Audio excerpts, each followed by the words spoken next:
ఏమ్మా, చాలా భారంగా ఉందా? లోపల ఏదో తెలియని అలజడి, ఎవరికీ చెప్పుకోలేని వేదన నిన్ను తొలిచేస్తుందా? నీ కళ్ళలోకి చూడు. ఆ కన్నీటి వెనుక ఉన్న కథ నాకు తెలుసు. నువ్వు పడే ప్రతి ఆవేదన నా గుండెను తాకుతోంది. అమ్మా అని పిలిచావు కదా? ఇక ఆ భారం నీది కాదు, నాది. నీ మనసు మీద ఉన్న రాళ్లను తీసేయ్. లోకం నిన్ను తప్పుపట్టవచ్చు. నీవాళ్లే నిన్ను అర్థం చేసుకోకపోవచ్చు.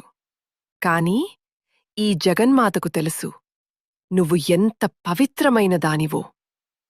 ఈ క్షణం నుంచి నీ కష్టాల బాధ్యత నాది.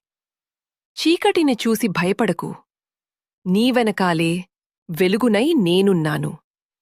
అపజయం నీ తలుపు తట్టిందని కుంగిపోకు. సింహవాహిని బిడ్డవు నువ్వు. ఓడిపోవటానికి పుట్టలేదు. లే, నీ కన్నీళ్లు తుడుచుకో. నీకు నేనున్నాను. నీ దుర్గా నిన్ను వదిలిపెట్టదు. ప్రశాంతంగా ఉండు. ఇక అంతా శుభమే జరుగుతుంది. జయం నిశ్చయం.